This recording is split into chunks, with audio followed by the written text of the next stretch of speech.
Atendiendo a la emergencia sanitaria generada por el virus COVID-19, solo permanecen abiertos establecimientos de comida para llevar y actividad bancaria.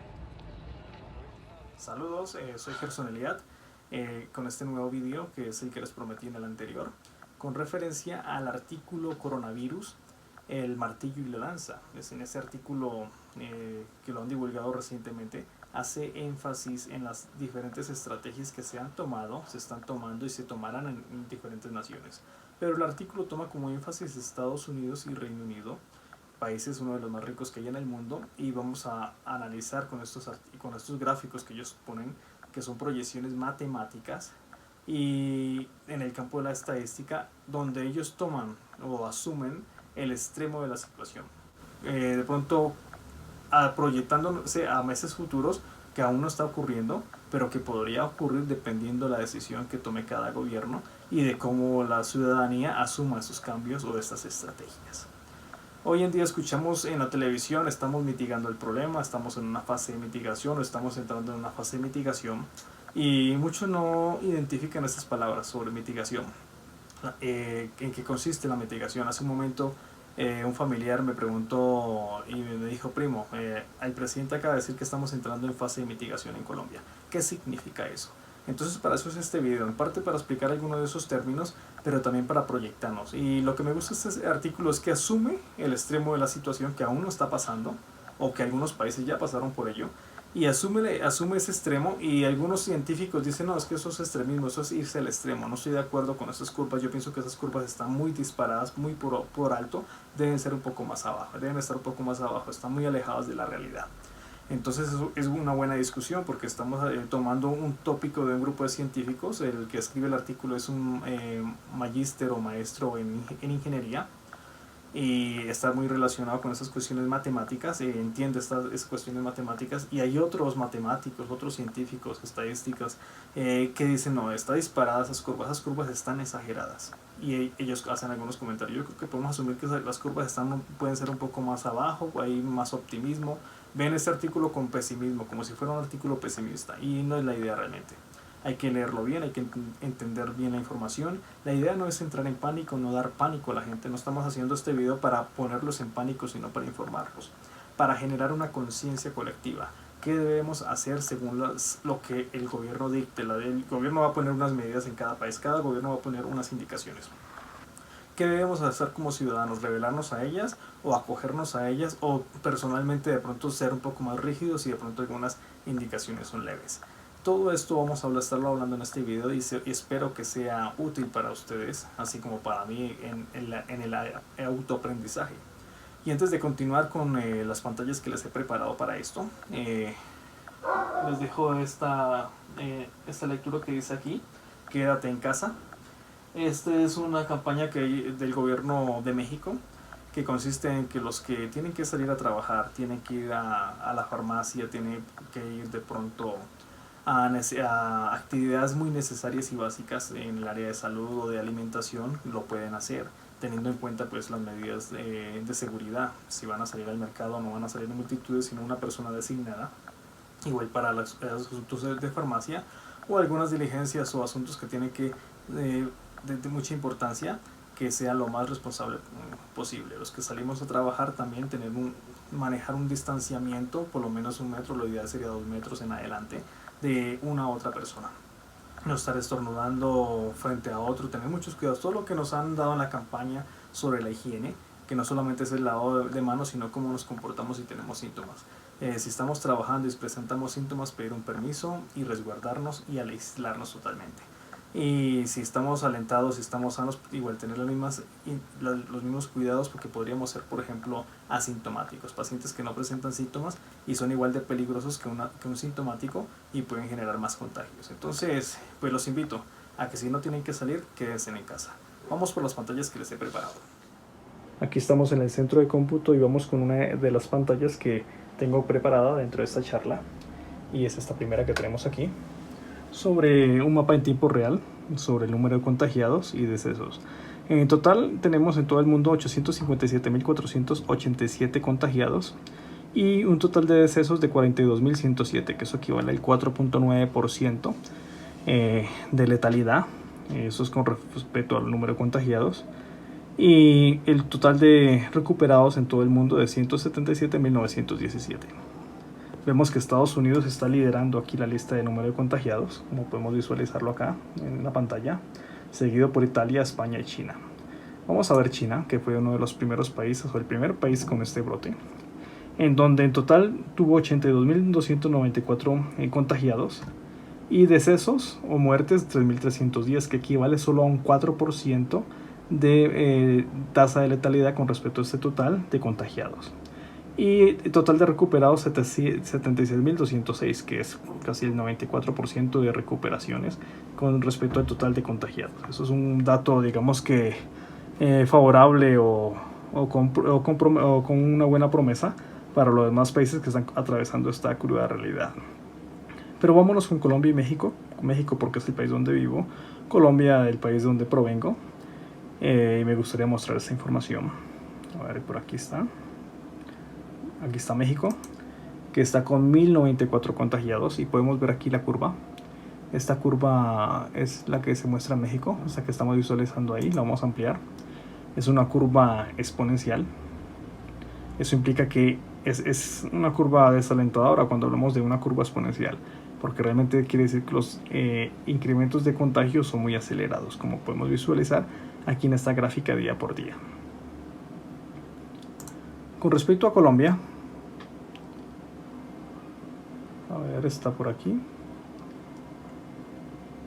Colombia tiene 906 infectados, 16 decesos, 31 recuperados, y la curva es un poco similar, tiene un comportamiento similar, un poco más irregular, pero realmente una tendencia exponencial. Hace unos días pensamos que este resultado que vemos aquí era que se estaba aplanando la curva. Realmente hubo un problema con alguno de los equipos que tomaba las mediciones de detección de coronavirus. A lo mejor esto influyó un poco, pero realmente el crecimiento también es exponencial. El día de hoy se anunció que Colombia está entrando en una fase de mitigación. Por lo que vamos a ver más adelante, podremos decir que la fase de mitigación realmente la empezaron desde hace mucho antes. Incluso se adelantaron un poco con respecto a otras naciones latinoamericanas. Vamos a pasar ahora sí en el artículo en cuestión. Vamos a la otra pantalla. Vamos a presentar a Tomás Puello, que es el que escribe el artículo que vamos a discutir, entre otros con relación a este mismo tema. Él es magíster en ingeniería y tiene también un MBA en el Stanford. Acá tiene toda la lista de artículos que ha hecho al respecto, pero no vamos a fijar en este presente artículo sobre coronavirus, Die Hämmer und die Danse, que es, bueno, en español, el martillo y la danza. Este artículo presenta tres estrategias: una que es no hacer nada, dejar que el virus pase; la mitigación y la supresión, que se divide entre el martillo y la danza. Vamos a estar presentando algunos gráficos y algunos análisis que él menciona en este artículo, y con algunas curvas curvas reales, como las que estamos observando aquí, así como otras curvas que tienen que ver con proyecciones matemáticas, como las que les vamos a ejemplificar más adelante, como por ejemplo esta que estamos observando con respecto a los Estados Unidos, asumiendo un número de contagios por encima de 25 millones como el punto extremo, y sobre el cual vamos a estar haciendo el análisis. Bueno, entonces vamos a continuar con este tema sobre el martillo y la danza. Aclaro que en las siguientes diapositivas no haré mención del gobierno de México y sus asuntos internos, debido a que como extranjero respeto la constitución de dicho país. No obstante, resalto algunas cosas como esta que está puesta por el gobierno de la Ciudad de México, una campaña que se titula Quédate en casa. Si tiene los siguientes síntomas como fiebre, tos, dolor de garganta, dificultad para respirar, no sature los hospitales ni centros de salud. Envía un SMS al 51515 con la palabra COVID-19 y responde las preguntas. Sigue las medidas de higiene como lavar tus manos o usar un gel con contenido más del 60% en alcohol, y estornuda o tose en un ángulo interior del brazo. No toques tu cara, en especial ojos, nariz o boca, y limpia y desinfecta superficies de uso común. Está la campaña Quédate en casa, no te arriesgues, no arriesgues a los demás.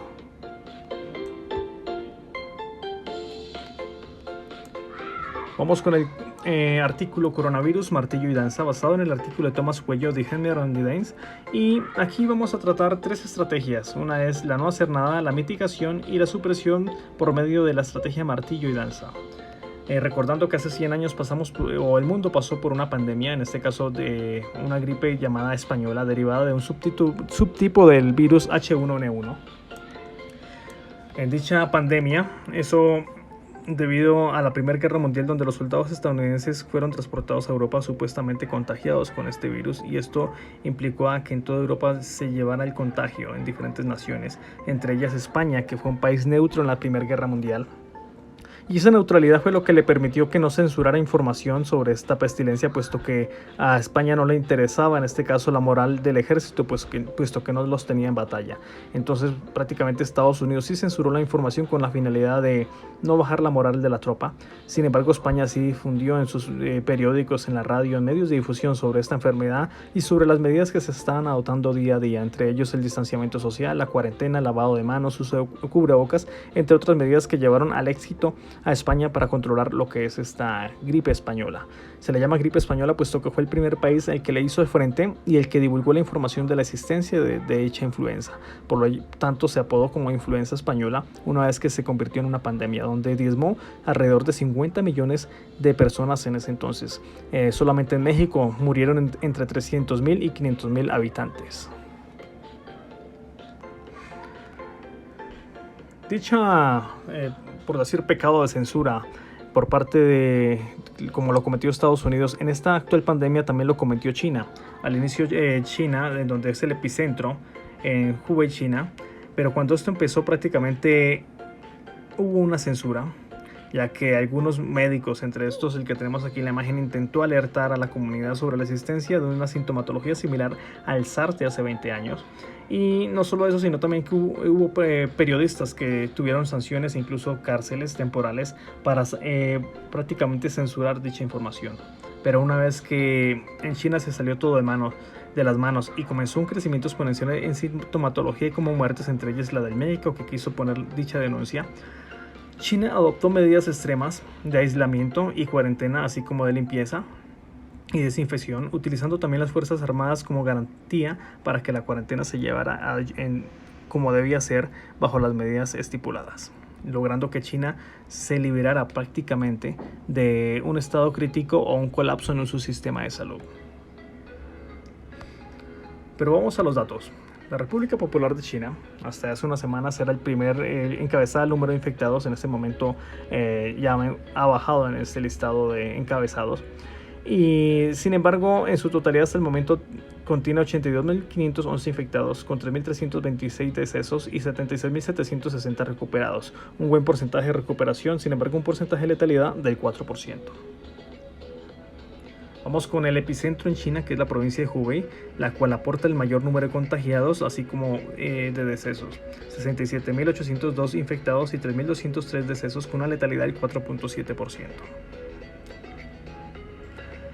Sobre la expansión, una vez que el virus empieza a ser importado en diferentes países del mundo y pasamos a una fase de pandemia, entramos a que hay un total de confirmados a nivel global de 1.066.706 infectados, con total de muertes de 56.757, para una tasa de letalidad del 5.3%. Resaltando que hace unas semanas nos encontramos en un 4%, hace un par de días en 5%, y en la actualidad estamos en 5.3%, un crecimiento paulatino en dicha tasa de letalidad. Se preguntarán por qué en los países de primer mundo o los países más ricos del mundo fueron los primeros infectados. Pues en este caso se resume simplemente a las interconexiones que hay entre ellos, a diferencia con los países en vía de desarrollo, que sí existen dichas intercomunicaciones, pero no son tan facilitadas como las que hay en el primer mundo. Nomás hablando de Europa, que varios países se conectan entre sí por un tren bala, así como las facilidades aéreas, marítimas y terrestres para estas comunicaciones de negocios, académicos, turistas, entre otros. Corea del Sur es el segundo país, o más bien el primer país después de China, en presentar un crecimiento exponencial elevado en número de contagiados, registrando la paciente 31 como un foco de transmisión de partida, en lo cual desencadenó un gran número de contagios en lo que es el Corea del Sur. Italia, que fue un foco silencioso hasta que se disparó la epidemia en esta región y comenzaron a visualizarse conexiones de viajes entre Europa y América Latina con respecto a esta nación, en los primeros contagios en lo que estaríamos pasando a ser lo que es una pandemia. El 19 de febrero también Irán fue azotado. En este caso empezó prácticamente su viacrucis con respecto a esta epidemia. Aquí en el gráfico 1 estamos representando lo que es la primera semana de marzo, excluyendo ya China dentro de este gráfico. Y vemos a Corea del Sur que toma la cabecera o toma prácticamente el crecimiento exponencial de una manera tan fuerte que supera a Italia e Irán, y es prácticamente en ese momento una preocupación internacional. Ahí marcan un foco para seleccionar todos los países que ya estarían infectados en ese momento. Ahí en la gráfica se resalta Corea del Sur, Italia e Irán. Sin embargo, hay otras naciones que más adelante vamos a ver de cuáles se tratan. En el segundo gráfico, que es la segunda semana de marzo, hay algo curioso, que Corea del Sur pasa a ser el primer país en prácticamente aplastar la curva en tiempo récord. Solamente le bastó cerca de 2 semanas para hacer esto. Sin embargo, Italia, Irán y España comienzan a tomar la delantera con ese crecimiento exponencial. Ahí estamos reflejando en el gráfico anterior, en la sesión puntuada, como lo pueden visualizar ahí, está señalando tal cual, y lo que es la segunda semana a partir de ese punto de recuadro puntuado. Podemos ver las demás naciones que se unen a este club de contagios, entre ellos la mayoría de naciones de primer mundo, como los países nórdicos, Suiza, Estados Unidos, Francia. Bueno, entonces vamos a hablar sobre lo que hizo Corea del Sur. Corea del Sur actuó rápido contra la curva de contagios con una abundancia de test que les permitió determinar los contagiados sintomáticos y asintomáticos y lograr hacer una cuarentena y un distanciamiento social selectivo y eficaz, así como un mapeo de las zonas más vulnerables por el contagio. El sistema de salud universal y eficiente también marcó una gran diferencia para que esto ocurriera, así como algo que no todas las naciones se puedan dar el lujo de tener confianza en las autoridades. Surcorea empezó con una tasa de letalidad en ese punto, llegó a bajar la tasa de letalidad al 0.7% y hasta el momento tiene una tasa de letalidad del 1.7%, siendo aún una de las más bajas al respecto. Volvemos al gráfico anterior, en donde ahora vamos a pasar a hablar de Italia, España, Francia y Estados Unidos. Italia en el momento tiene 119.827 infectados, 14.681 decesos, lo que representa una de las tasas de letalidad más altas, que es del 12%. España con 119.199 infectados y 11.198 decesos, lo que representa una tasa del 9.3%. Francia con 65.202 infectados y 6.520 decesos para una tasa de letalidad del 10%. En Estados Unidos con 275.586 infectados, siendo el que encabeza ahora la lista en infectados a nivel mundial, con 7.087 decesos y una tasa de letalidad del 2.6%. Resaltamos que hace unos cuantos días solamente se encontraba en 2.3% de la tasa de letalidad, y donde podemos visualizar un crecimiento paulatino de esta. Reino Unido con 38.689 infectados y 3.611 decesos, que equivalen a una tasa de letalidad para el 3 de marzo de 9.3%. Por eso vamos a hablar de las estrategias frente a la pandemia con base al artículo en mención en un escenario extremo. En ese escenario extremo vamos a estar haciendo énfasis en Estados Unidos y Reino Unido, que son naciones una de las más ricas que hay en el mundo, y por lo tanto pues esto implicaría prácticamente que en este caso podamos hacer un punto de referencia o comparación de lo que nos esperaría en Latinoamérica. Y antes de continuar, hay que resaltar algo sobre lo que ocurrió en España y en Francia, que estábamos viendo hace un momento los datos de estos países. En un extremo tenemos España y Francia, que esta es la rápida evolución en el tiempo en las medidas adoptadas de España. Algo curioso es que ellos empezaron en un jueves 3 de marzo. El presidente rechaza las insinuaciones de que habían subestimado la amenaza a la salud, o sea, que habían subestimado el virus.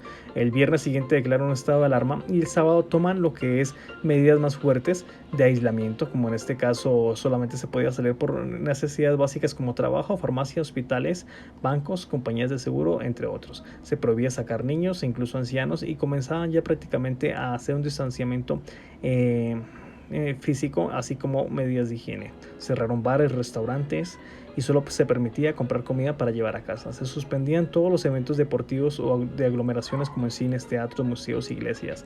Las bodas se tenían que efectuar sin invitaciones, al igual que los funerales.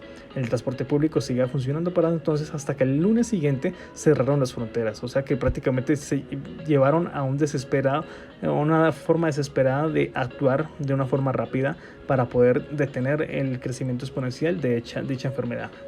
Francia, que vimos los datos hace un momento, básicamente tuvo un comportamiento idéntico a España, excepto que ellos tardaron un poco más de tiempo en aplicarlas, pero ahora son tan agresivas que incluso el pago de alquileres, impuestos y tarifas de servicios públicos a pequeñas empresas queda prácticamente, se ha pospuesto o se ha anulado por el momento. Vamos por la opción 1, que es hacer nada, dentro de la primera estrategia que hemos mencionado.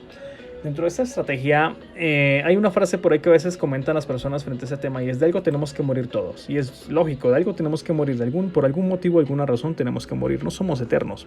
Sin embargo, las personas que comentan esta frase se puede convertir en una frase un poco top en el momento que necesitan con urgencias un centro de salud cuando no pueden respirar por alguna tipo de neumonía típica, por así decirlo. En ese momento ya no están pensando en esa frase de algo tenemos que morir, sino por alguna vía tenemos que sobrevivir. Entonces la opción del hacer nada es equivalente a decir: dejemos que se mueran los que se tienen que morir y los que sobrevivimos seguiremos como si nada. Es de resaltar, vamos aquí a tomar a Estados Unidos y Reino Unido como punto de referencia, puesto como les habíamos mencionado son los países más ricos del mundo, y eso nos ayudará a extrapolar o a hacer una idea de cómo es la situación en América Latina. Para ello, como vamos a hablar de Estados Unidos, haremos una cronología. Lo que es el 11 de marzo hubo prohibición de vuelos internacionales. El 13 de marzo se declara emergencia nacional, pero no se adoptan medidas de distanciamiento social. El gobierno invita a la población a evitar restaurantes y bares y no asistir a eventos de más de 10 personas. O sea que sugiere, pero no impone el distanciamiento social. No pasa a ser como tal una medida, sino como una sugerencia.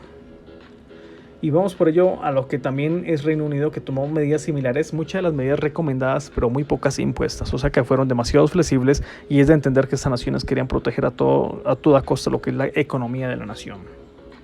Con respecto a la opción 1, usemos a los Estados Unidos como ejemplo, como lo hemos dicho, y en esta primera gráfica observamos el número de infecciones y muertes si no se hace algo en Estados Unidos.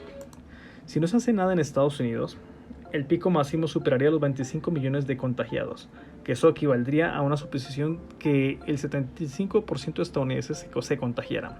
De ese 75% de contagiados, habría un pico de hospitalización de 13.914.256, que equivale a aproximadamente el 25% de estadounidenses, en este caso de contagiados. Y de todos esos contagiados, un 4% morirían, que equivaldrían a 10 millones de muertes si no se hiciese algo al respecto. Aquí pueden parar las gráficas, mirar las dinámicas de transmisión y dinámicas clínicas.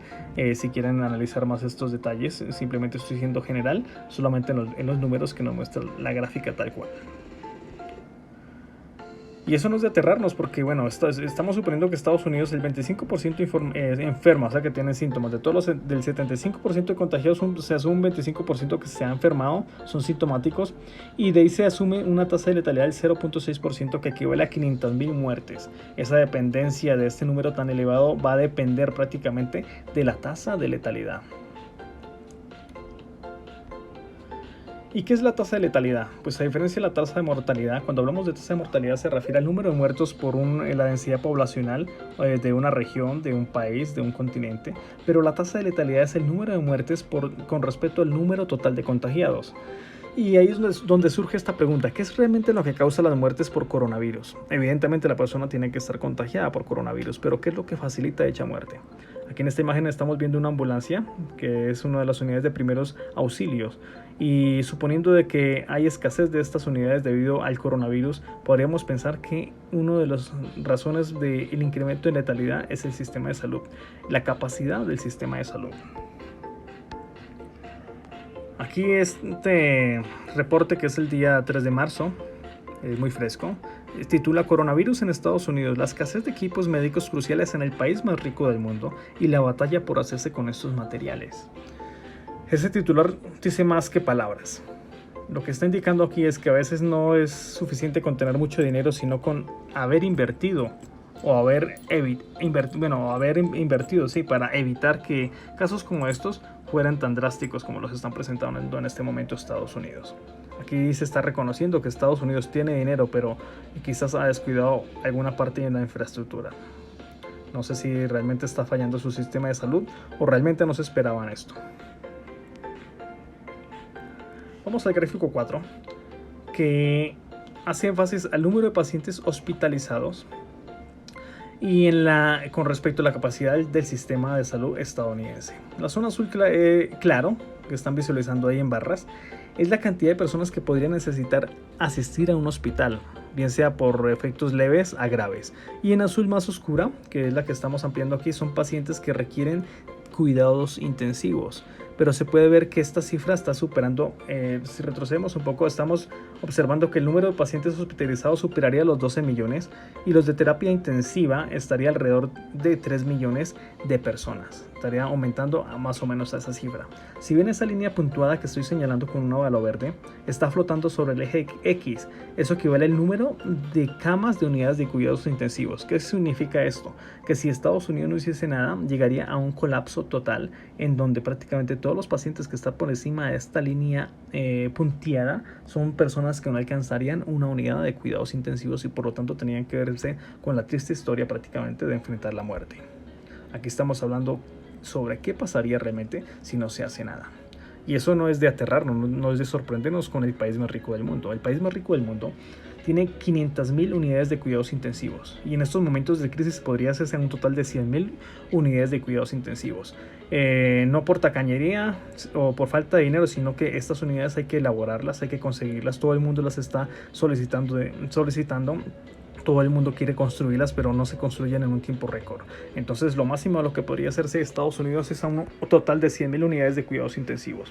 Según los números pasados que observábamos, 500.000 pacientes estarían críticos y tras 100.000 unidades de cuidados intensivos. De esos 500.000, solamente 100.000 lograrían estar en estas unidades de cuidados intensivos y 400.000 estarían por fuera de esta cobertura. Por lo tanto, morirían, sin contar los que se mueren aún dentro de las unidades de cuidados intensivos, puesto que no es una garantía para sobrevivir estas unidades de cuidados intensivos. Entrarían también otros factores, como lo que es el costo de vida en Estados Unidos.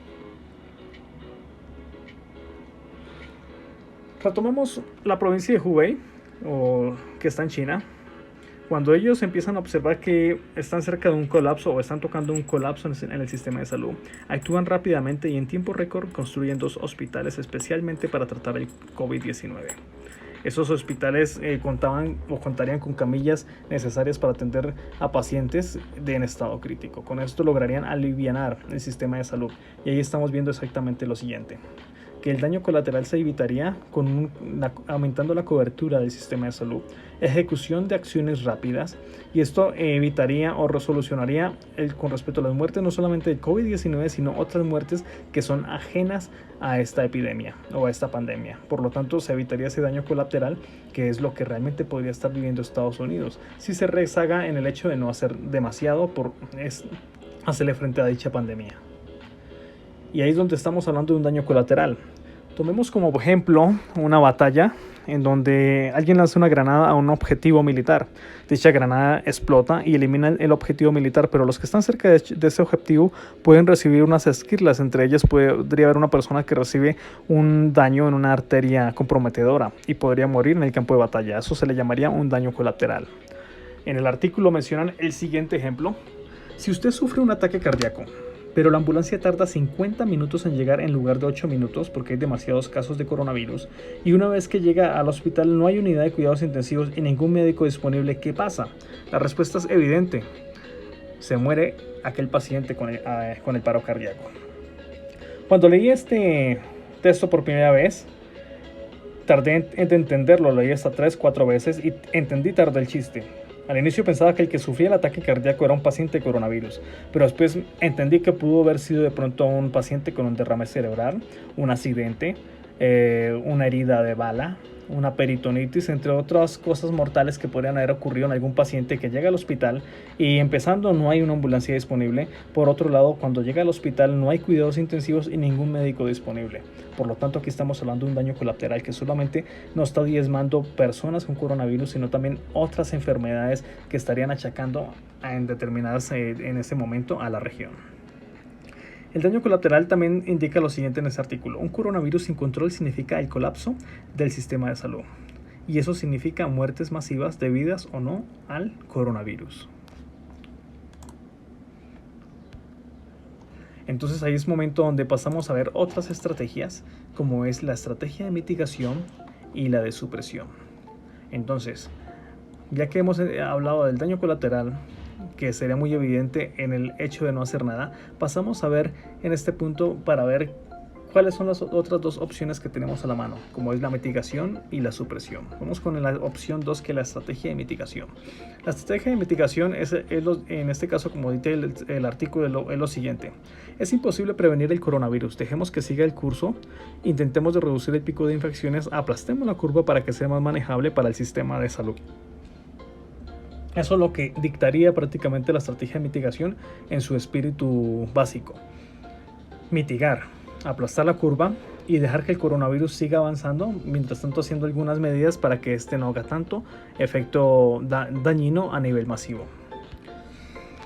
Aquí hemos tomado una imagen ajena al artículo, por eso no está numerada, es de Medscape, en edición en español. Ahí están lo que es los créditos de dicho gráfico. Ahí muestra el número de casos y tiempo desde el primer caso. La idea es que si vemos aquí la línea puntuada que señala capacidad del sistema de salud, si no se hace nada, o sea, transmisión sin medidas de contención, se rebasaría dicha capacidad del sistema y se llamaría un colapso del sistema de salud. Sin embargo, si se asume unas medidas de contención, dependiendo el grado de estas medidas, se hablaría de que se aplastaría la curva. Una vez que esa exponencial se aplasta la curva, se llega a un tope máximo que no supere la capacidad del sistema de salud, o sea que esté sesgado entre esta capacidad del sistema de salud, y luego un descenso en el número de contagiados. Ese sería como el espíritu de lo que es una medida de contención. Sin embargo, aquí estamos en el caso de una mitigación, y como ejemplo de ello vamos a tomar ahora al Reino Unido. En este gráfico estamos señalando camas, dice camas de cuidados intensivos ocupadas, más bien sería camas de unidades de cuidados intensivos en necesidad por cada 100.000 habitantes. Pues, ¿por qué le digo necesidad? Porque realmente no estarían ocupadas. Si vemos la línea que está en rojo, la que está prácticamente cerca al cero, la única línea recta que vemos, esto equivaldría al número de unidades de cuidados intensivos por cada 100.000 habitantes, que si hacemos más o menos un ligero cálculo, sería alrededor de entre 10 y 15 unidades de cuidados intensivos por 100.000 habitantes. Si no se hace nada en Reino Unido, cerca de 270 personas estarían necesitando una unidad de cuidados intensivos frente a solamente 15 unidades por cada 100.000 habitantes. Si por ejemplo cierran universidades y escuelas, esto bajaría a 250 personas solicitando una unidad de cuidados intensivos con respecto a las 15 que hay disponibles. Si se asume aislamiento de casos, en este caso detectados, se bajaría por debajo de 200 personas necesitando dichas camas de unidades de cuidados intensivos, o sea que todavía seguiría colapsado el sistema. Si pasamos a aislamientos de caso y cuarentena en casa, como en algunos países ha estado ocurriendo, estaría como alrededor de 125 personas solicitando una unidad de cuidados intensivos frente a 15 unidades de cuidados intensivos. Si nos vamos a la parte más extrema, que es la parte azul que estoy ampliando acá, donde dice aislamiento de casos de cuarentena en casa, distanciamiento social de mayores de 70 años, bajaría significativamente. Sin embargo, estaría alrededor de 80 personas solicitando 15 camas disponibles de unidades de cuidados intensivos. O sea que en el caso de la mitigación aún continuaría lo que es un rebasamiento de la capacidad de salud bajo este ritmo. Entonces, frente a la prevención y contención y mitigación del COVID, hay otra estrategia que es la inmunidad de grupo. Y podrían escuchar mucho de algunas personas, no son necesariamente de expertos, sino más bien de mandatarios, que dicen: sé que será duro por algún tiempo, pero una vez que pase y hayan muerto algunos millones de personas, el resto de nosotros seremos inmunes. El coronavirus dejará de propagarse y diremos adiós. Mejor hacerlo de una vez y terminar con él, porque nuestra alternativa es hacer distanciamiento social durante por lo menos un tiempo, y aún así no evitaremos el pico de contagios que venga más tarde. Como quien dice, están diciendo, a pesar de ello, tenemos que esperar para otras oleadas del virus. Entonces, que mueran los que tienen que morir, pero tratemos de que sean, como quien dice, un número reducido para no tener de pronto un sistema tan colapsado en el sistema de salud. Están hablando de inmunidad de grupo, pero frente a la inmunidad de grupo, ¿qué probabilidad existe que este virus mute? Porque si el virus muta, no necesariamente ya seríamos inmunes a dicha mutación de cierto virus. Pero la respuesta es que parece que ya ha mutado. Aquí en ese gráfico es el mismo que le estaba mostrando las interconexiones.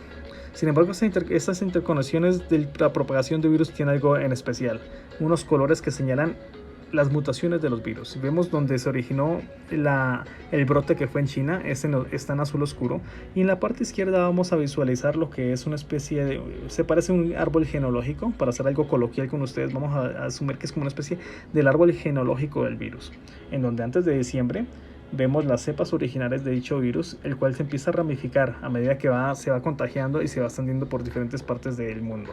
Si vemos a medida que pasa a Australia, por ejemplo, es un azul claro, y ese azul claro lo podemos encontrar en ciertas ramificaciones y ubicar realmente a qué ramificación pertenece dicha mutación. Ahí estaríamos hablando de 3 ramificaciones, entre 3 y 4 ramificaciones en las primeras fases de expansión del coronavirus.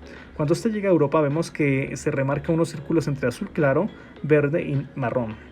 Si nos vamos a este que le hemos llamado como árbol genealógico del virus, les repito, no es el nombre como tal, simplemente es para ser coloquiales con ustedes.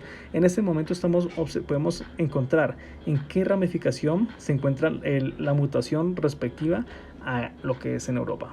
Si nos vamos a Estados Unidos, lo pueden visualizar que Estados Unidos y Canadá tienen unas cepas que las han clasificado con el color rojo. Igualmente podemos ver a qué ramificación pertenece esa mutación, así como las que han llegado a Latinoamérica y en África. Con esto podemos estar concluyendo con respecto a este gráfico o sacando una observación, que es que el virus ya ha mutado y ha mutado demasiado.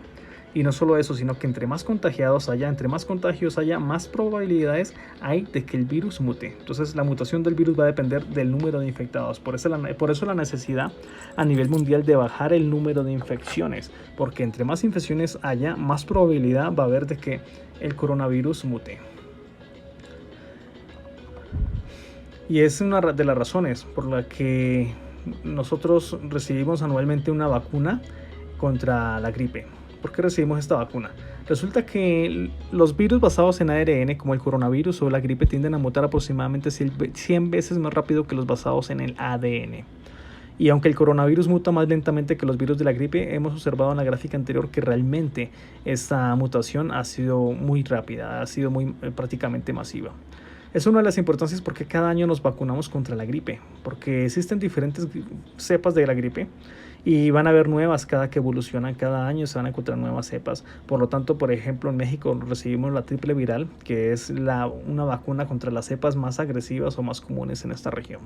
Eso me hace recordar cuando llegué a esta región de México y las primeras gripas que obtuve para mí fueron síntomas muy extraños y yo hacía referencia a eso. Tiene que ser que aquí las cepas de la gripe son distintas a las de Colombia, algo por lo que algunas personas se reían de mí cuando mencionaba esto, pero había un sentido realmente porque las cepas son distintas y una vacuna contra la gripe no necesariamente te va a proteger contra todas las cepas que hayan en el mundo. Siempre van a haber cepas distintas de la gripe en todo el mundo y por lo tanto comportamientos diferentes y sintomatologías que pueden ser de similares a diferentes.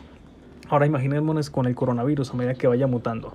¿Qué pasaría si sigue mutando? ¿Qué pasaría si le damos más contagiados para que mute con más facilidad y con más rapidez o con más probabilidad? Esto sería un poco más complejo en el momento de hablar de una vacuna contra el coronavirus. Entonces, de otro modo, la estrategia de mitigación no solo asume millones de muertes en países como Estados Unidos o Reino Unido, como hablando desde el punto de referencia que hemos asumido al inicio de esta charla, también apuesta a que el virus no mutará demasiado, pese a que sabemos que sí sucede, y le dará la oportunidad aún de mutar más si le ofrecemos más contagiados. O sea que una vez que se hayan muerto varios millones de personas más, podríamos estar listos para otros millones de muertes cada año. Este coronavirus podría convertirse en un hecho recurrente de la vida como la gripe, pero mucho más mortal. Entonces, si las opciones de no hacer nada o mitigación no son efectivas, ¿cuál es la alternativa? Tenemos una tercera alternativa que es la opción 3, estrategia de supresión. La estrategia de mitigación no trata de contener la epidemia, sino de aplanar levemente la curva. Mientras tanto que la estrategia de supresión trata de aplicar medidas duras para controlar rápidamente la epidemia. Específicamente, aplicar medidas duras ahora mismo, ordenar un duro distanciamiento social, poner esta situación bajo control. Como quien dice, hoy es el momento. Si hoy se aplican esas medidas, hoy mismo se empezarían a cumplir. Esa es la estrategia de supresión. Eventualmente, relajar estas medidas de forma que la gente pueda recuperar gradualmente sus libertades y pueda reanudar algo parecido a una vida social y económicamente normal. Ahí se llamaría de una fase de flexibilización que se le podría titular la danza, que vamos a hablar más adelante. Pero hay algo curioso aquí en esta frase. Pueda reanudar a algo parecido a una vida social y económicamente normal. Eso nos está implicando un cambio. un reordenamiento a nivel mundial prácticamente. Nos está sometiendo, esta pandemia nos está sometiendo a entender que nuestra cultura no va a ser la misma, que los gobiernos no van a poder ser lo mismo, que la vida social no va a ser lo mismo, que va a implicar un total control sobre lo que es este virus, que este virus va a influir en nuestra economía, en nuestras políticas, en nuestra sociedad. Prácticamente va a ser un reordenamiento mundial. Y es a lo que las personas le temen, a un cambio en ese orden mundial, que se puedan aprovechar los políticos para este reordenamiento a nivel universal. ¿Qué podrían hacer los políticos, las economías, los grandes empresarios a su favor prácticamente para poder manejar esto a su antojo? Estos son puntos que de pronto me estoy saliendo un poco de tema, pero aquí esta parte, ir a algo parecido a una vida social nos implica que va a haber un cambio, un reordenamiento mundial, un cambio en nuestra sociedad y en nuestra cultura. Pero vamos a ver cuál sería el resultado. En los casos de coronavirus, aquí vemos el gráfico, casos de coronavirus y muertes bajo la estrategia de supresión. Aquí voy a ampliar rápidamente esta R que dice 2.4 y R 0.62. Eso se refiere a la tasa de transmisión, en donde cuando está en 2.4, o sea mayor a 1, es un crecimiento exponencial del número de contagiados, pero cuando esta R está por debajo de 0, es lo contrario y vemos un decrecimiento de infectados, como podemos visualizar aquí en este gráfico. Y algo que se resalta en este estudio es que una vez que se aplica la supresión en Estados Unidos, esto es suposición, recuerdo que es una proyección, por eso dice días, no menciona meses como tal, sino que una proyección de lo que ocurriría si, por ejemplo, actuaran en Estados Unidos con una medida de supresión. Si pues suponemos que hay una medida de supresión en Estados Unidos, ya no se hablaría de 25 millones de infectados, sino solamente de 40,000, como está señalando aquí. Nótese que el eje ha cambiado, ya no son decenas de millones, sino que ahora son decenas de miles de infectados. Una vez que empieza a decrecer esto, ya no se esperarían 10 millones de muertes en Estados Unidos, sino aproximadamente 4,000 muertes por medio del contagio de coronavirus. Con eso estaremos observando que de alguna manera se está alivianando lo que es la capacidad del sistema de salud estadounidense. Ahí están las dinámicas de transmisión y dinámicas clínicas. Resaltamos que aquí no se han hecho análisis del costo de salud de Estados Unidos. Sin embargo, solamente se ha tomado lo que es la estrategia de supresión con respecto a la infraestructura actual que ellos tienen. Entonces, al momento de aplicar la estrategia de supresión, cambiaría todo el panorama, desde el número de contagiados, así como es el número de muertes. Y ahí es donde surge una pregunta: ¿por qué los gobiernos no deciden aplicarla? El primer lugar es porque hablar de una supresión equivaldría a cerrar durante meses, lo que resulta inaceptable para mucha gente, en especial países latinoamericanos donde vivimos del día al día. Hay personas que si no trabajan un día no comen. Imagínense, un cierre por meses sería insostenible. Un cierre de varios meses destruiría la economía no solamente de una nación, sino una economía local y la de nuestro propio bolsillo. Y algo que dicen los políticos es que esto no resolvería el problema porque solo estaríamos posponiendo la epidemia. Una vez que se liberen las medidas de distanciamiento social, millones de personas seguirán infectando y morirían, o sea que vendrían otros picos. Y si vamos al estudio que hace el Imperial College de London, esa estrategia de supresión que ellos proponen, en esos gráficos para Londres, ellos hacen los cálculos por 100,000 habitantes, cada 100,000 habitantes. Y aquí vemos en este gráfico lo que ellos están mencionando en la sección azul, es lo que estaría representando en la fase de lo que es la supresión. Y también hacen una analogía de qué pasaría si no se hiciera nada. En vez de supresión no hacemos nada, estaríamos por debajo de 250 personas necesitando una unidad de cuidados intensivos. Si, por ejemplo, se toman la medida de aislamientos en casos de cuarentena en casa y distanciamiento social, entre junio y septiembre estaría todavía colapsado el sistema de salud, pero no sería tan elevado como si no se hiciera nada. Si se cierran escuelas y universidades, iglesias, museos, lugares que haya aglomeraciones, según esto estaría por debajo de la cobertura, estaría sesgado y por lo tanto no habría un colapso. Sin embargo, a eso es lo que le temen los políticos, a un segundo brote que estaría entre octubre de este año y enero del próximo año, lo cual implicaría un pico que variaría su altura según las medidas que se toman en mediados de diciembre. Entonces, por eso algunos no han visto esta estrategia de supresión como algo útil, debido a que en sí estaría implicando muchos meses de distanciamiento social y de cierres de economías. Y esto lo dicen sin pensar en algo útil que se llama el valor del tiempo. Ahí está como ejemplo lo que es Corea del Sur. Ellos no tuvieron que cerrar, Japón no tuvo que cerrar su economía, simplemente tuvo que ser eficiente a la hora de aplicar la supresión de manera, por así decirlo, objetiva. Entonces el valor del tipo dice lo siguiente: si estuvieras a punto de enfrentarte a tu peor enemigo, del que sabes muy poco, y tuvieras dos opciones, correr hacia él o escapar para ganar poco de tiempo y prepararte, ¿cuál elegirías? En el campo de batalla se llama retirada, en donde el soldado empieza a ver, los soldados ven que hay muchas bajas, cantan retirada, se retiran de la zona de guerra, se alimentan, se hidratan, se rearman, consiguen municiones, pero también estudian al enemigo para ir al contraataque. Eso se llama una retirada. Es ganar tiempo para reducir el número de bajas y así poder ganar una batalla. Vamos a la estrategia de Hubei. Una vez que en Hubei comienza a ocurrir lo que es prácticamente un crecimiento exponencial de la epidemia, hay la necesidad de reducir el número de riesgos. Entonces ellos aplican una supresión efectiva. La cantidad de casos reales se reduciría drásticamente de la noche a la mañana, tal como se observó en Hubei en el momento que la aplicaron. Vemos aquí en este gráfico que señala los datos desde la fecha de comienzo de la epidemia y la fecha desde el punto del diagnóstico. Pero vamos a fijarnos a estos casos reales. Vamos a fijarnos en la parte de las barras azules, en donde señala el inicio del confinamiento. Se ven verdaderos casos nuevos que descienden drásticamente. Ahí se implicaría un diagnóstico masivo para poder visualizar también los asintomáticos. Una vez que llega al máximo tope de contagiados, se empieza a observarse un descenso demasiado rápido. Eso es lo que fue debido a una actuación rápida en la provincia de Hubei, China, como en el caso de construir 2 hospitales en tiempo récord y el distanciamiento social efectivamente controlado. En esta región de Hubei tiene aproximadamente 60 millones de habitantes y pues los diagnósticos irían creciendo por un par de semanas, pero después comenzarían a disminuir con menos casos, la tasa de letalidad también comienza a descender y el daño colateral también se reduce. Habría menos muertes por causas ajenas al coronavirus, que no podían ser atendidas simplemente porque el sistema de salud se encontraba colapsado. Gracias a esa estrategia de supresión que aplicó Hubei, se reducirían los casos de coronavirus, se produciría un alivio inmediato en el sistema de salud y a los trabajadores sanitarios, se reduciría la tasa de letalidad y así como el daño colateral. Los trabajadores de salud infectados y aislados en cuarentena se recuperarían y podrían volver a trabajar.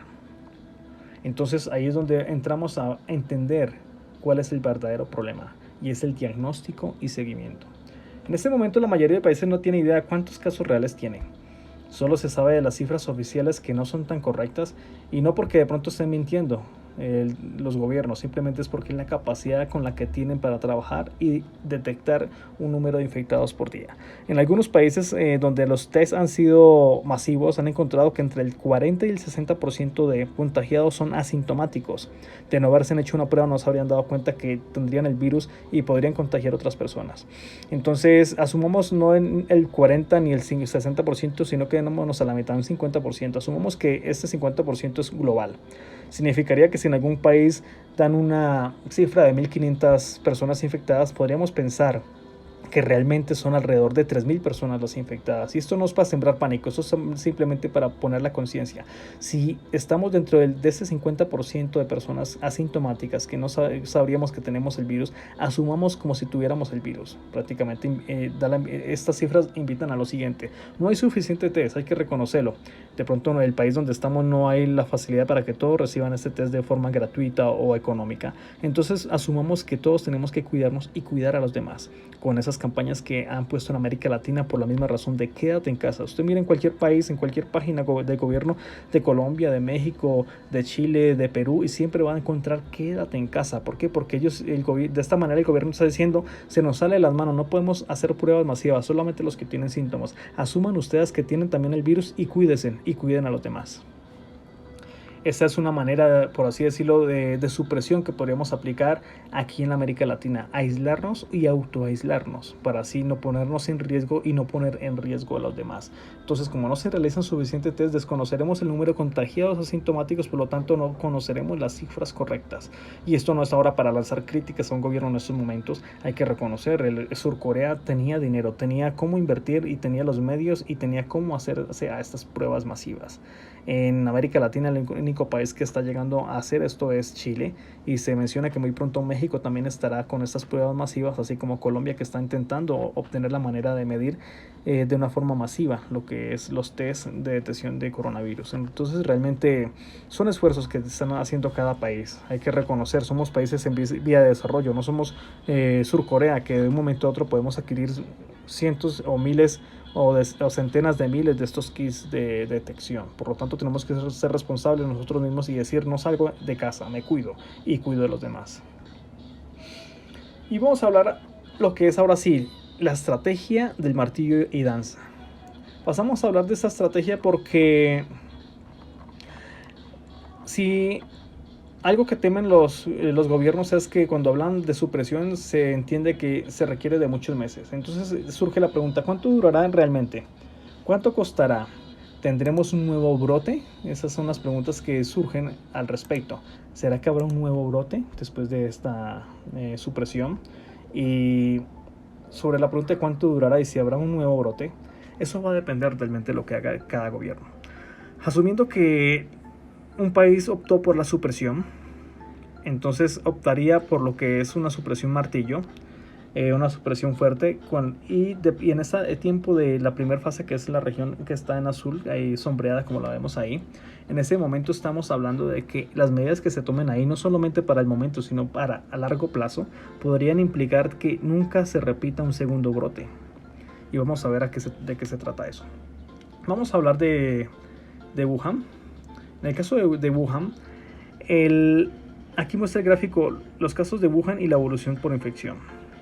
Ahí muestra que la gráfica empieza desde un cierre total, sigue el crecimiento exponencial y llega un momento donde dan aviso para reiniciar la producción ordenadamente, o sea, para abrir las economías paulatinamente. De pronto no abrirían todavía colegios y escuelas y universidades, pero sí activaría ya la economía. Aquí vemos que de repente hay como un pico que se crece temporalmente, que le llaman como un artefacto estadístico donde cambia la definición del diagnóstico.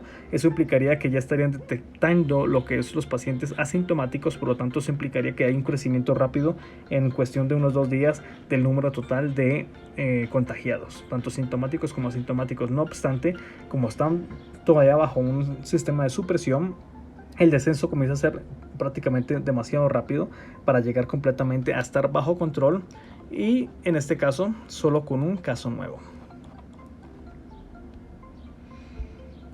En el caso de Corea del Sur, ahí podemos ver que con el ejemplo de Corea del Sur y de Hubei, China, podemos decir que el periodo del martillo durará semanas y no meses. Dirán ustedes por qué está mencionando el martillo y la danza. Vamos a mencionar que el martillo es el hecho de actuar rápido y de manera agresiva. Un martillo es un objeto sólido, es un objeto macizo y va a depender de la fuerza que apliquemos para derribar, por ejemplo, una pared. Entonces ese martillo, si se aplica rápido y de forma agresiva, podemos derribar la pared del coronavirus, haciendo una analogía. Entonces por eso estamos hablando aquí del periodo del martillo. Y en el caso del periodo de la danza no es un objeto, sino una acción que implica bailarines en la escena y un ritmo de una canción. Entonces después del martillo pasaríamos a lo que es la danza, como estamos visualizando aquí en el gráfico, y menciona que es flexibilizar ya estas normas que se han aplicado con el martillo, o estas medidas fuertes que se han aplicado por medio del martillo, aplicar flexibilizaciones para que la sociedad vuelva otra vez a entrar a lo que es más o menos una vida similar a lo que tenían antes. Miramos aquí en el caso de Sur Corea. El martillo no durará semanas, pero no meses, es lo que está diciendo en este gráfico prácticamente. Todo empieza con el paciente 31, ya habían unas detecciones previas, pero el paciente 31 fue un foco de infección en una mega iglesia, puesto que estuvo en contacto no solamente unos días, sino por varios días, más casi una semana, y eso implicó que hubiese un contagio masivo.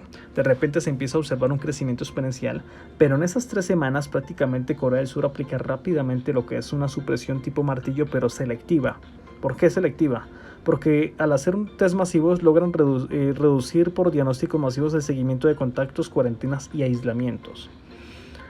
Y aparte de eso, también les permite hacer un distanciamiento social que no es obligatorio para toda la sociedad, sino selectivo, porque logran detectar sintomáticos y asintomáticos, y eso permite que hagan un mapeo prácticamente de la región. La supresión está en que prácticamente cuando hicieron el mapeo y reportaban el número de personas que estaban prácticamente contagiadas, ellos sintieron una invasión de privacidad, puesto que en las bases de datos donde se publicaban estos datos o estos mapas, podían observar quién estaba contagiado, cuánto tiempo llevaba contagiado, hasta qué tratamientos estaba recibiendo. Y eso fue debido a la cultura más o menos de Sur Corea, que no ocurrieron cosas como ocurrirían por ejemplo en Colombia o en cualquier país latinoamericano. Si en un país latinoamericano damos a conocer dónde hay un contagiado con coronavirus, es capaz de que lo apedrean, hasta lo incendian, conociendo la cultura de Latinoamérica, por supuesto, bien la conocemos, no se pueden enojar con lo que estoy diciendo. Esto ocurriría, quemarían a un paciente si se dan cuenta que tiene coronavirus y está en un aislamiento preventivo. En Surcorea no, a pesar de que las personas sabían quién estaba contagiado, allá debido a la disciplina y a la cultura, pues respetaba, más bien tomaban un distanciamiento prudente de esta persona, incluso en el núcleo familiar. Entonces aquí vemos que dicho efecto de los test masivos, que es una clave importante, fue lo que permitió llegar a prácticamente que en tiempo récord pasaran a una fase de danza, como la que estamos visualizando ahí en ese punto. Y hay algo que resaltamos de Corea, y es que en Corea del Sur está esta frase que dice pali pali, que viene del surcoreano, y eso se traduce en rápido, rápido. Ellos actuaron rápido, ese fue su espíritu, pali pali, rápido, rápido. Aprendió del contagio del MERS del 2015, MERS que también fue derivado de un coronavirus. El diagnóstico masivo como respuesta rápida y el mapeo de zonas de alto contagio, pese a que tuvieron que invadir la privacidad de las personas contagiadas, posee un sistema de salud universal y eficiente, que ya lo hemos comentado, confianza en las autoridades, que es un lujo que tienen ellos, y algo que es muy clave en estas culturas asiáticas, la disciplina. Esa disciplina que nos hace falta a los latinoamericanos, allá les sobra demasiado. Entonces yo pienso que los factores importantes fue los test masivos, el actuar rápido y la disciplina que tienen estas personas en estas regiones como parte de su cultura. Entonces aquí vamos a hacer una comparación, supresión versus mitigación versus no hacer nada. Ya sabemos que no hacer nada y mitigación van como que un poco fuera de lo ideal. Sin embargo, cuando hacemos de una supresión estilo martillo danza, estamos hablando que en unas semanas, de 3 a 7 semanas, dependiendo del país, de su cultura, de su economía, de su infraestructura, en esa etapa tendría que aprender a manejar lo que es relacionado al virus, cómo se replica, cómo se contagia, cómo se puede tratar, interrumpir el desarrollo del virus, entender casos reales, que implica saber cuántos sintomáticos y asintomáticos hay, contratar personal de salud, mejorar tratamientos. Eso implica algo que está haciendo diferentes naciones latinoamericanas como europeas y en Estados Unidos y también en China, que es encontrar nuevos tratamientos para los que tienen síntomas desde leves a críticos. Aliviar presión del sistema de salud, aumentar capacidad del sistema de salud, entender el costo-beneficio de las medidas. Y de ahí pasaría luego a una etapa de la danza que sería algo continuo, que no necesariamente va a ser perpetuo, pero sí va a ser continuo hasta que logre declararse una victoria sobre esta guerra contra el coronavirus. La danza significa mantener el R, que es la tasa de contagio, por debajo de 1, o sea que ya no sea exponencial, diagnosticar y hacer seguimiento de contactos, cuarentenas y aislamientos adecuados, que va a seguir implementado desde el martillo hasta la danza. Y una educación sobre higiene y distanciamiento social, que va a estar implicado en el martillo, pero se va a seguir efectuando durante la danza. Prohibir las grandes reuniones mientras que consideren que ya sea adecuado, por así decirlo, efectuar un concierto o una reunión en algunas iglesias. Entonces ya llegará el momento donde sean activados otras esas actividades, pero en las primeras fases de la danza estaría todavía prohibido. Liberación de la mayoría de restricciones. Eso implica que una vez que ya empezamos a ver que se ha logrado manejar esa tasa de contagios, entonces se libera, por ejemplo, eventos donde haya aglomeración de personas. Pero sin embargo se habla de un refuerzo cuando sea necesario, que implica que en alguna región vieron que se disparó, por ejemplo, el número de contagios y encontraron que en esa zona hubo un concierto, por así decirlo. Entonces entra una medida en todo el país, que es, por ejemplo, restricción de aglomeraciones nuevamente hasta que se vea que todo está bajo control. Eso es el refuerzo cuando sea necesario, menciona ahí. O sea que estamos encontrando que en la danza nos está mostrando que ya nuestra vida no va a ser igual como antes. Aplicar medidas de distanciamiento social de mayor costo-beneficio. Y vamos a este punto. Ahí podemos visualizar en ese gráfico es que el sistema sanitario y económico de un país va a estar danzando alrededor de esa R. Esa R va a ser, no tiene que ser la que nos va a mandar o nos va a subyugar, sino que más bien nosotros vamos a estar en un ritmo coordinado con esta aire para que el aire no supere la unidad de 1 y esté por debajo de 1, porque eso significa que van a seguir existiendo contagios, pero la idea es que los contagios ya no sean exponenciales, sino que sean controlables. Les recuerdo, esa R es la tasa de transmisión o de contagio, que si está por encima de 1, como en el caso aquí de 2.4, sería un crecimiento exponencial, como vemos ahí en número de contagiados, pero si el R está por debajo de 1, entonces habría un decrecimiento en lo ideal. En esta gráfica estamos mostrando la tasa de transmisión en las diferentes fases del coronavirus. Del 100% de todos los contagiados, un 30% son asintomáticos, que son los focos invisibles o desconocidos de contagios de otras personas. Esos no presentarían síntomas. Sin embargo, hay un 56% que tiene síntomas de leves a moderados, que van de no presentar síntomas a presentar síntomas leves moderados y posterior recuperación. Sin embargo, hay un 14% que presentaría necesidad de hospitalización, de los cuales el 10% presentarían síntomas severos, una hospitalización y luego una recuperación. Pero hay un 4% crítico que, aparte de los síntomas severos y la hospitalización, requeriría terapia intensiva, y ahí representaría la densidad o la tasa de letalidad dentro de los contagiados de coronavirus.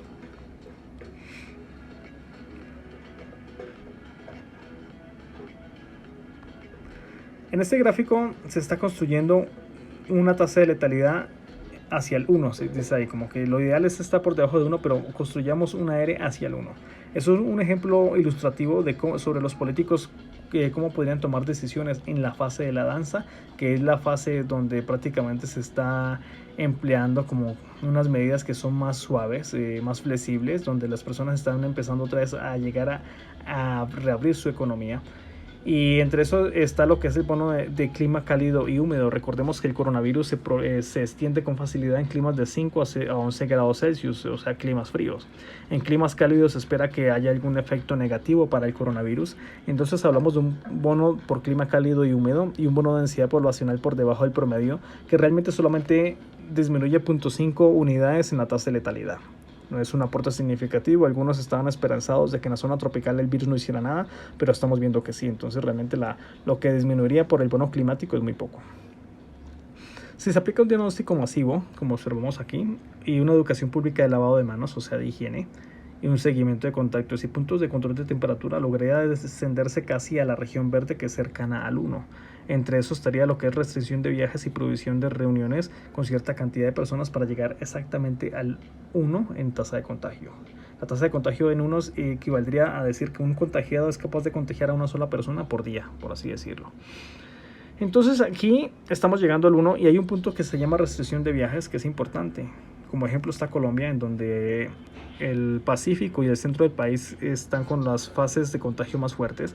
Sin embargo, las zonas aisladas como Caquetá y Amazonas aún no tienen contagio. Son zonas aisladas y eso implicaría que hayan restricciones de viajes a esta zona o que hayan viajes de esta zona hacia las zonas infectadas para evitar focos de transmisión. ¿Por qué sería necesario que las zonas alejadas tengan restricción de viajes? Porque estas zonas han estado distanciadas, son zonas apartadas y por lo tanto son décadas de olvido por parte de los gobiernos latinoamericanos. Eso implicaría baja inversión y que si hubiese un foco de transmisión en esos puntos sería caótico y prácticamente aumentaría la tasa de transmisión en un país. Entonces la idea es proteger estas zonas que están con baja infraestructura para que no entren personas a contagiar estos lugares. Curiosamente, en Colombia en algunas zonas hay campesinos, personas de la área rural que han prohibido por ellos mismos, no por el gobierno, sino que ellos mismos han prohibido el ingreso de personas de la ciudad. Y es de entender su miedo. Algunas personas les han criticado, pero creo que ellos están haciendo bien, porque están evitando que se disemine el virus en una zona donde no hay cómo tratar a las personas. Hay otras medidas como interrupción de deportes, cierre de bares y restaurantes, escuelas y universidades, y llegaríamos cerca del 0.5%, que sería lo ideal, porque si ya consideramos encerrar lugares donde prácticamente vendan alimentos o actividades esenciales, pues llegaríamos al 0 de contagios, pero también llegaríamos a un caos en donde no tendríamos cómo alimentarnos. Y esto les recuerdo que esto es bajo el criterio de la danza. Una vez que ya pasa la parte crítica, ya es evitando de que vuelva a existir un foco de transmisión. Serían las medidas que hay que aplicar para que no haya un nuevo foco de transmisión. Y aquí en este gráfico vemos cómo bailar alrededor del aire. Ustedes en este gráfico van a visualizar diferentes opciones en el caso de distanciamiento social y en el caso de reducir contagios, que va a ser los parámetros que se van a controlar durante la fase de la danza o de flexibilización de las medidas.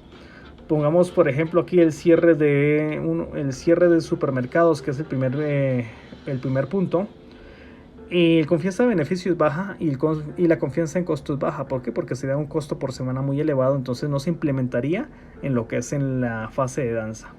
O sea que sería ya después de la cuarentena, ya cuando hemos salido de la cuarentena otra vez a nuestros trabajos. Por ejemplo, dice cierre de clubes, dice que sería una confianza de beneficio muy alta, pero el costo sigue siendo elevado, por lo tanto no sería bueno implementar porque afectaría la economía de una región. El cierre de conferencias, vemos que el cierre de conferencias, aquí lo estamos ampliando, es de 0.4.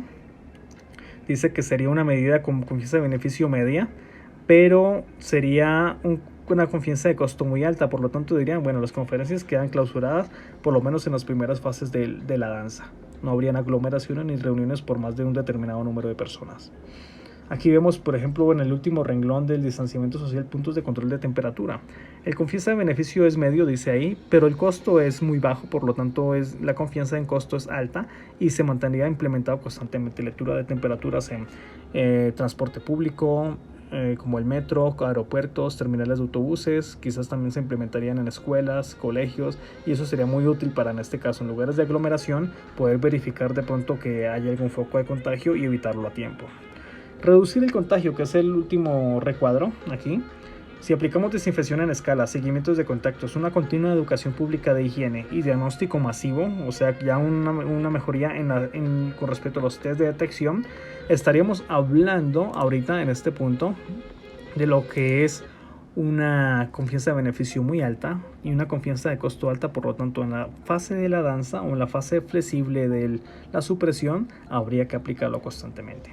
Con esto estamos diciendo de que una vez que termine la cuarentena, el distanciamiento social, entraremos a una fase que ya no va a ser igual a antes. Vamos a tener controles continuos por parte de un gobierno, por parte de la misma ciudadanía, la misma comunidad, y eso van a ser cosas que quedarían de continuo prácticamente. Sería un cambio, prácticamente un reordenamiento global con respecto a esto que nos deja el coronavirus. Pero ¿qué pasa en América Latina? En América Latina hemos mencionado que hay muchas personas que viven del día al día, o si no se trabaja simplemente no se come. En América Latina sería un poco complicado aplicar lo que es una supresión totalitaria. Por lo tanto, hemos visualizado que muchas naciones tratan de hacer una estrategia que es como combinada entre mitigación y supresión. Vamos a tomar por ejemplo Colombia. Colombia en este momento se encuentra en una cuarentena. Y dentro de la cuarentena está lo que es la fuerza pública controlando en que se cumpla dicha cuarentena, penalizando a las personas que salen por fuera de la cuarentena. Si una persona sale y no le correspondía ese día salir por alimentos, es multada o es sancionada por lo que son las autoridades. En esa parte estamos viendo un efecto de supresión. ¿Por qué? Porque están siendo rígidos con respecto a la cuarentena, con respecto a la ordenanza de quienes pueden salir por alimentos tal día y quienes no, sobre las sanciones disciplinarias al respecto. Ahí estamos hablando de una supresión.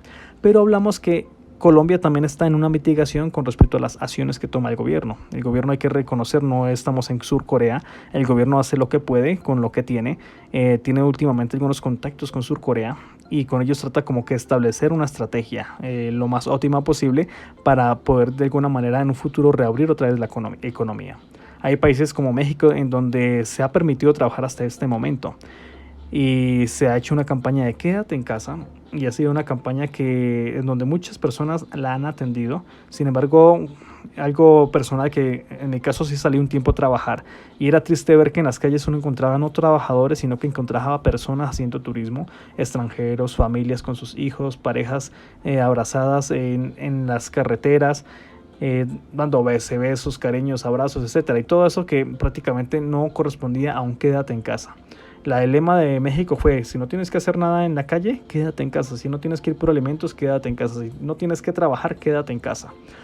Recientemente, ya hace unos días que me resguardé en mi casa, puesto que ya en mi centro de trabajo quedó prácticamente cerrado, debido a que en la región, que es muy turística, lo que fue la fuerza pública selló el paso a las personas. Las personas ya no podían pasar, ya no podrían haber turistas, ya no podían haber personas en lo que es el Zócalo o en el Paseo Madero, que son zonas muy concurridas.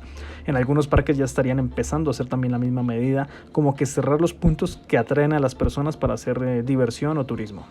Y esa medida de alguna forma hizo que incluso nosotros los trabajadores tuviésemos que aplicar el quédate en casa. Es una manera que los gobiernos latinoamericanos han encontrado de que las personas puedan hacer una cuarentena, puedan hacer un aislamiento sin de pronto salir damnificados en la cuestión económica. Hay personas que se ganan en el día al día y los vamos a encontrar en la calle aún vendiendo sus productos y todo ello, porque pues hay permiso todavía para que los que tienen que trabajar y subsistir lo puedan hacer, pero con responsabilidad. Aquí tenemos un dato triste que es en Ecuador. Ecuador es como prácticamente uno de los países más afectados de Latinoamérica. Uno de los puntos es la conectividad que tiene con España. Este país de Ecuador tiene muchos trabajadores en España y en temporadas de diciembre, enero, hay muchas personas que viajan constantemente a este país, por lo que se podría pensar que realmente el contagio en Ecuador empezó mucho antes de lo que se empezaron a reportar en otros países. Es un país, como les digo, un país que tiene muchas personas que trabajan en España y viajan continuamente en vacaciones a esta región y pudieron haber sido los focos de transmisión. Por lo tanto, Ecuador tiene 3.368 personas contagiadas y reporta oficialmente 145 muertos. No obstante, el gobierno ecuatoriano ayer reconoció haber recolectado hasta 300 muertos, muchos de ellos en las calles. Esto aquí está mostrando un ejemplo de daño colateral en el sistema de salud, porque están reportando 145 muertos oficialmente que han detectado que tienen el virus. No algunos de los muertos que suman 300 quizás estarán algunos que son contagiados por coronavirus y no fueron testeados, así como algunos que pudieron haber muertos por otras enfermedades. Incluso es fácil encontrar videos o información sobre Ecuador de personas que llegan con personas infartadas o accidentadas a las puertas de un hospital y no los atienden porque está clausurado, debido a que no hay a dónde acomodarlos, no hay médico para atenderlos. Prácticamente personas que se están muriendo no solamente por coronavirus, sino por otras vías. Y ahí es donde entra lo que es también la deficiencia o el colapso funerario, porque las funerarias ya no están recogiendo, les da miedo recoger a esas personas, así no haya muerto de coronavirus, las funerarias prácticamente están paradas, están cerradas, y los únicos crematorios que están funcionando son aquellos que han sido contratados por medio de un seguro anticipado, o sea que no están así prestando el servicio para el común. Eso es un colapso total del sistema de salud y sistema funerario. Es un ejemplo de a lo que no queremos llegar los demás países latinoamericanos. Aquí voy a dejarles algo que publicaron el día de ayer por el gobierno colombiano. Lo quise colocar aquí, que debe ser cierto, porque a veces las cosas quedan en las palabras. Esperemos que realmente actúen según cómo está esto aquí. Según este plan de contingencia, pues es un plan que de ser exitoso sería plausible. Lineamiento de gestión diagnóstica y tamizaje poblacional, que es muy importante.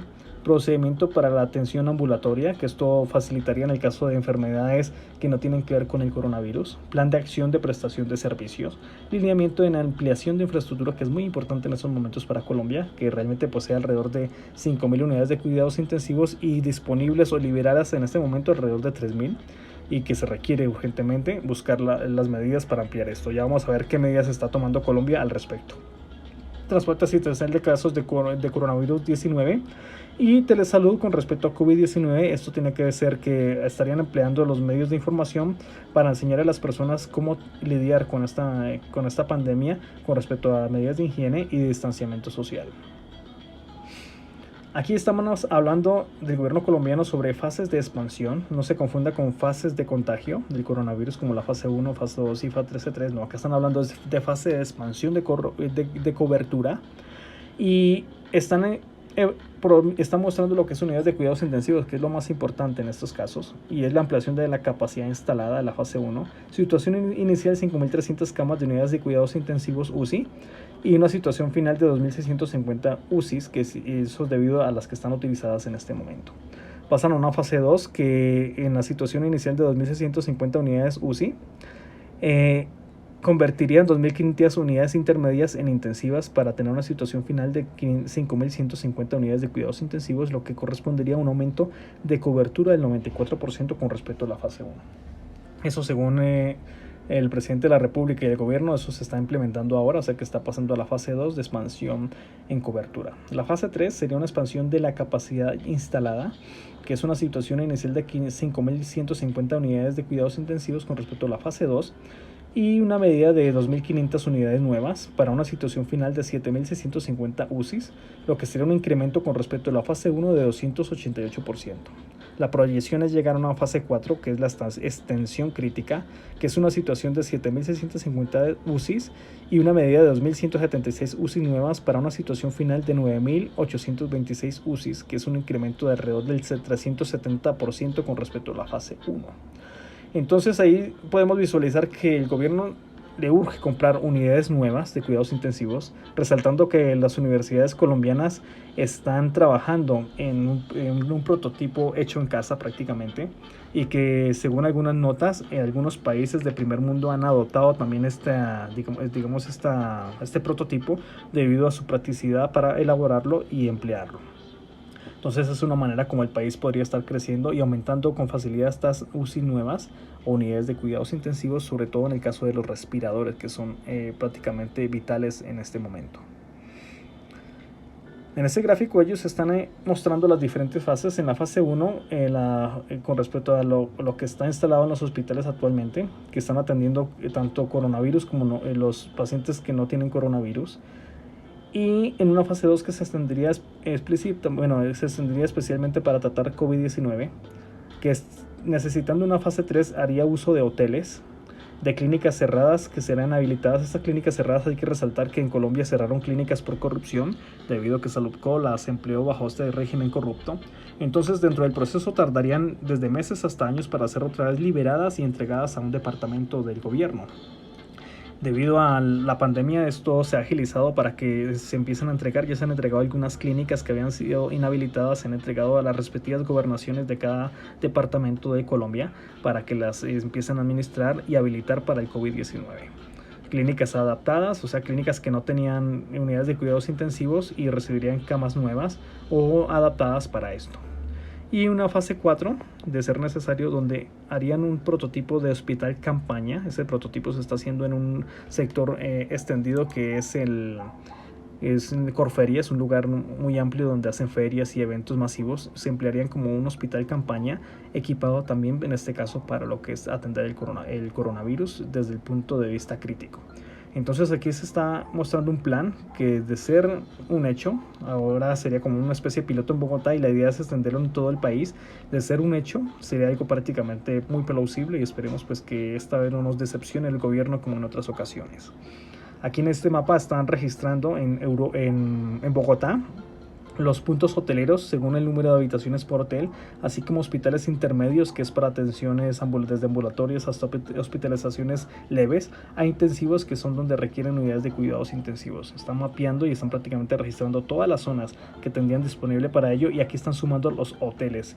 Y algunas personas habían cedido sus hoteles para esto, pero al parecer se estarían tomando todos los hoteles disponibles, toda la infraestructura hotelera de Bogotá para esta prueba piloto, y que se estaría extendiendo como tal en todo el país.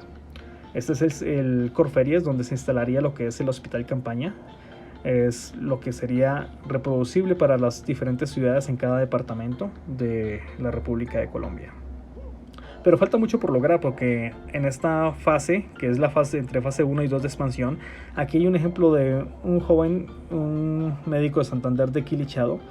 Eso es en el departamento del Cauca, en Colombia, que ha tenido que improvisar con bolsas de basura prácticamente para protegerse y sentirse un poco más seguro a la hora de tratar con pacientes con coronavirus. En la región donde él se encuentra, prácticamente están atendiendo todo lo que son los pacientes del norte del Cauca y que presentan dicho contagio con el coronavirus.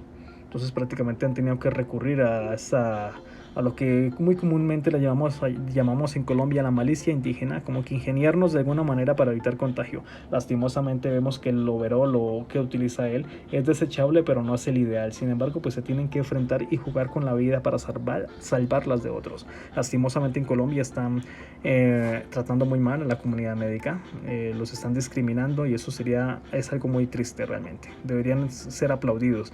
No son héroes, son médicos, son personas que salvan vidas. Los héroes superhéroes solamente están en las caricaturas, en lo que nos muestra Estados Unidos, en sus héroes fantasiosos, pero realmente nosotros no tenemos héroes, nosotros tenemos personas que de verdad trabajan por la salud de una región, a pesar de que muchos de ellos tienen contratos o subcontratos o simplemente son explotados laboralmente.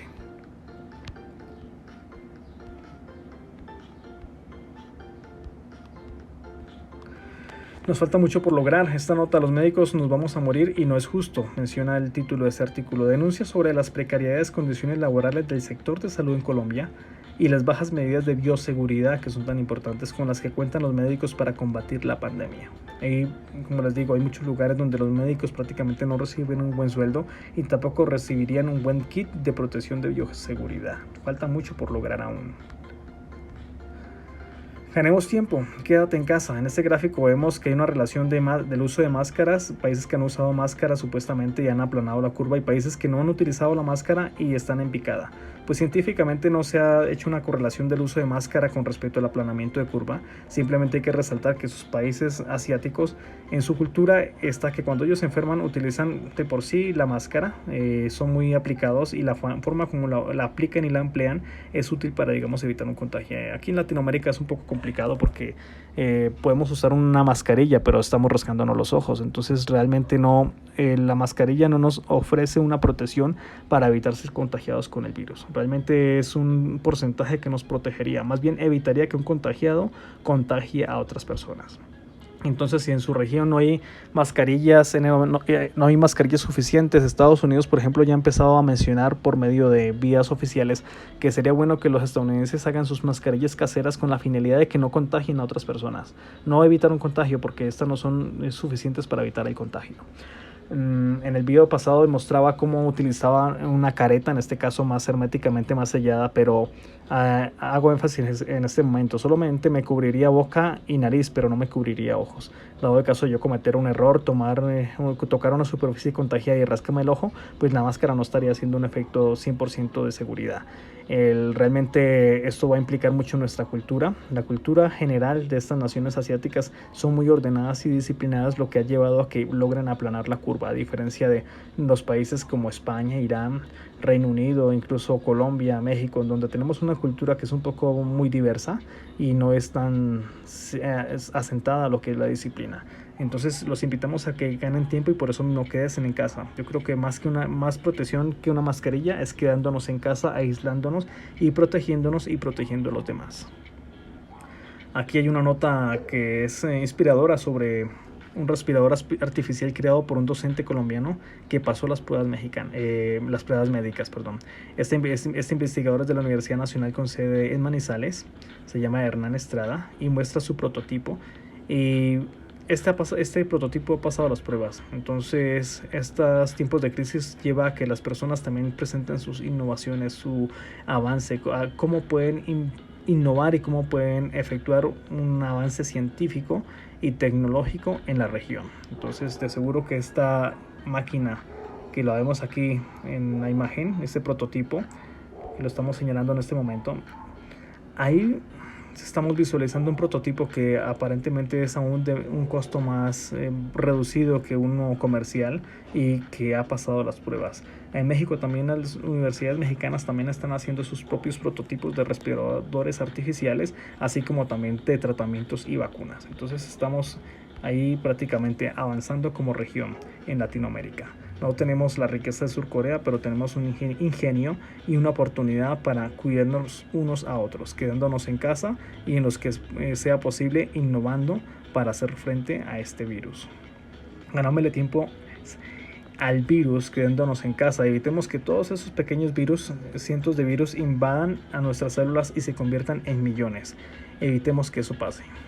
Ganemos tiempo quedándonos en casa, no saturemos los centros de salud quedándonos en casa. Si sentimos síntomas, llamemos a las autoridades o los números que nos han ofrecido con la finalidad de que no colapse el sistema de salud. Y así puede haber un tamizaje de quienes realmente requieren una hospitalización y quienes requieren un tratamiento para condiciones leves.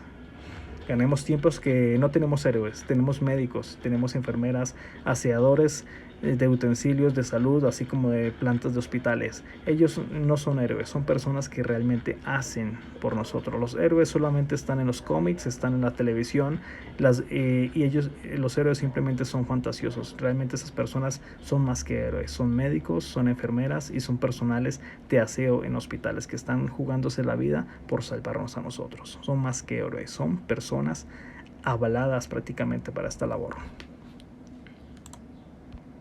Ganemos tiempo. Y cierro ya con esta imagen que es del gobierno mexicano. Este kit que están promocionando ahí no es para todo el mundo, es para las personas que realmente necesitan ser atendidas.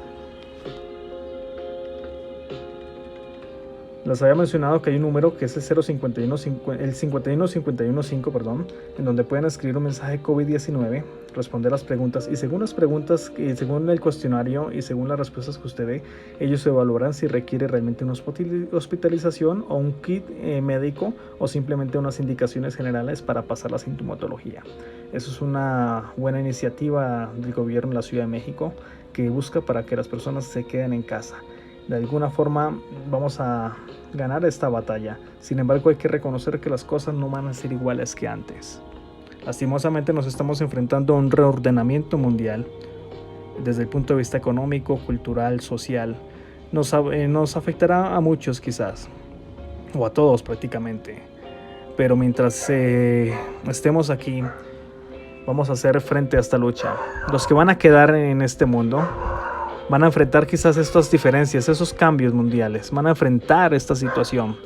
Y lo único que puedo decirles es que aprovechen este día, aprovechen este momento para estar prácticamente con su familia, adecuándose a los cambios que se vienen.